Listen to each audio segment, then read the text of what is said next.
Hi and welcome to yellow media. ఈ రోజు మన వీడియోలో ప్రపంచ సైన్స్ రంగంలో ఒక అద్భుతంగా చెప్పబడే సివి రామన్ గారి గురించి తెలుసుకుందాం. వీడియోలోకి వెళ్లే ముందు వీడియోని లైక్ చేసి షేర్ చేసి ఎల్లో మీడియాని సబ్స్క్రైబ్ చేయండి. సివి రామన్ గారి పూర్తి పేరు చంద్రశేఖర్ వెంకటరామన్. ఈయన భారత శాస్త్ర జగత్తుకు వెలకట్టలేని రత్నం. సివి రామన్ గారు భారతదేశాన్ని గర్వపడేలా చేసిన ఒక గొప్ప శాస్త్రవేత్త. కాంతి వ్యాప్తిపై చేసిన పరిశోధనతో ప్రపంచ దృష్టిని ఆకర్షించుకున్న రామన్ 1930లో నోబెల్ బహుమతి అందుకున్న మొట్టమొదటి భారత శాస్త్రవేత్తగా నిలిచారు. ఆయన కనుగొన్న రామన్ ఎఫెక్ట్ అనే కాంతి సిద్ధాంతం భౌతిక శాస్త్ర అభివృద్ధికి కీలకమైన మైలురాయి. అయితే ఈయన జననం గురించి మరియు వారి కుటుంబం గురించి కూడా తెలుసుకుందాం. సివి రామన్ గారు 1888లో నవంబర్ 7వ తారీఖున తమిళనాడు రాష్ట్రంలోని తిరుచిరాపల్లిలో జన్మించారు. ఆయన తండ్రి చంద్రశేఖర్ అయ్యర్. ఈయన ఒక మ్యాథ్స్ టీచర్, తల్లి పరమేశ్వరి అమ్మాయి. విద్యాభ్యాసం మొదటి నుంచే ఆయనలో మేధస్సు కనిపించింది. చిన్నతనంలోనే విపరీతమైన అధ్యయన పట్టు కలిగి ఉన్న రామన్ 11 ఏళ్ల వయసులోనే మెట్రికులేషన్ పూర్తి చేశారు. 13వ ఏట మద్రాస్ ప్రెసిడెన్సీ కాలేజీలో చేరి 1904లో బిఏ పూర్తి చేశారు. 1907లో ఎంఏ పట్టా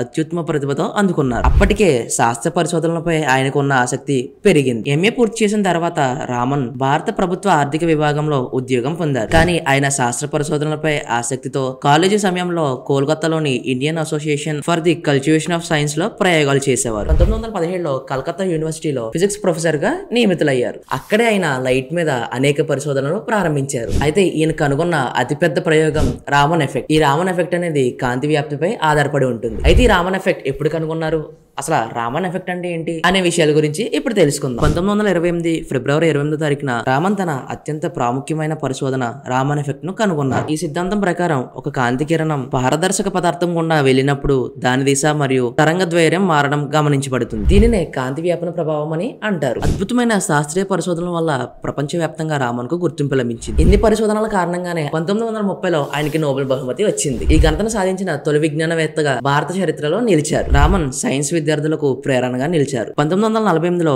బెంగళూరులో రామన్ రీసెర్చ్ ఇన్స్టిట్యూషన్ ప్రారంభించారు. ఈ ఇన్స్టిట్యూట్ లో భౌతిక శాస్త్ర పరిశోధనలను మరింత విస్తృతం చేశారు. ఆ తర్వాత ఈయన ఇండియన్ జర్నల్ ఆఫ్ ఫిజిక్స్ స్థాపన కూడా చేశారు. భారత శాస్త్ర పరిశోధనలకు ప్రోత్సహించేందుకు C V Raman Indian Journal of Physics అనే పరిశోధనా పత్రికను ప్రారంభించారు. ఈయన అనేక మంది భారత శాస్త్రవేత్తలను ప్రేరేపించి భారత విజ్ఞాన అభివృద్ధికి మార్గదర్శకులుగా నిలిచారు. సివి రామన్ గారి పరిశోధనల ద్వారా అంతర్జాతీయంగా కూడా గుర్తింపు పొందారు. ఈయనకి అంతర్జాతీయ స్థాయిలో పురస్కారాలు మరియు గౌరవాలు లభించాయి. 1924లో లండన్ రాయల్ సొసైటీ సభ్యునిగా ఎన్నికయ్యారు. 1930లో భౌతిక శాస్త్రంలో నోబెల్ బహుమతిని పొందారు. 1941లో ఫ్రాంక్లిన్ మెడల్ కూడా సంపాదించారు. అలాగే 1954లో భారత అత్యున్నత పురస్కారం భారత రత్నాన్ని కూడా పొందారు. 1957లో లెనిన్ శాంతి బహుమతిని కూడా పొందారు. అయితే ఆ సమయంలో ఎన్ని పురస్కారాలు పొందిన తొలి భారత శాస్త్రవేత్తగా నిలిచారు. చిన్నతనం నుండి మేధావిగా పేరు పొందిన రామన్ భారత శాస్త్ర రంగంలో కొత్త అధ్యాయాలను రాశారు. ఆయన కనుగొన్న రామన్ ఎఫెక్ట్ ద్వారా భౌతిక శాస్త్రంలో చాలా మార్పులు వచ్చాయి. ఈయన పరిశోధనల ద్వారా భారత శాస్త్ర సమాజాన్ని